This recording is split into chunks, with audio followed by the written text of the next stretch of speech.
யார் ஒருத்தர் வேல் வகுப்பு பாராயணம் பண்றாங்களோ அந்த யமவாதனையும் அடைய மாட்டாங்க அப்படின்றது விதி.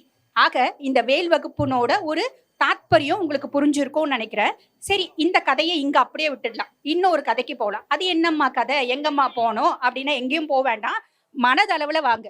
எல்லாரும் பாத்தீங்கன்னா ஸ்ரீலிமலை சச்சிதானந்த சுவாமிகளை பத்தி கேள்விப்பட்டிருப்பீங்க. கேள்விப்படல அப்படின்னா கேள்விப்பட்டுக்கோங்க. அவர் பாருங்க முருக பக்தர். அதுக்கும் மேல அருணகிரியார் மேல அதீத மதிப்பும் காதலும் ஈர்ப்பும் கொண்டவர். அவர் என்ன யோசிச்சாரு? அருணகிரியார் வாழ்ந்த காலத்துல மக்களுக்கு பிரச்சனை கம்மி.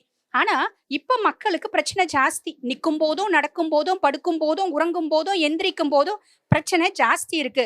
ஒவ்வொருத்தரோட பிரச்சனையும் டிப்பர் லாரி வச்சு பல லாரி வச்சு அல்ற மாதிரி இருக்கு. அப்ப நம்ம என்ன பண்ணலாம்? இப்பத்திய கலியுகத்துல பாத்தீங்கன்னா முருகனுக்கு நம்ம எந்த மாதிரி ஒரு மந்திரத்தை நம்ம மேன்மைப்படுத்தலாம் அப்படின்னு யோசிக்கும் போது அவருக்கு ஞாபகம் வந்தது என்ன அப்படின்னா வேல் வகுப்பு.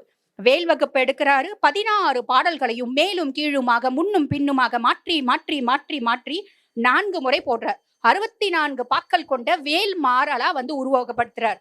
அந்த வேல் மாறல் யார் ஒருத்தர் பாராயணம் பண்ணாலும் என்ன நீ கேட்கிற, என்னென்ன விஷயம் நீ எதிர்பார்க்கிற, என்ன நீ கேட்க மறந்த அத்தனையும் சட்டுன்னு கிடைக்கும் அப்படின்றது ஐதீகம். திருத்தணியில் உதித்தருளும் ஒருத்தன் மலை விருத்தன் அப்படின்னு ஆரம்பிக்கும்.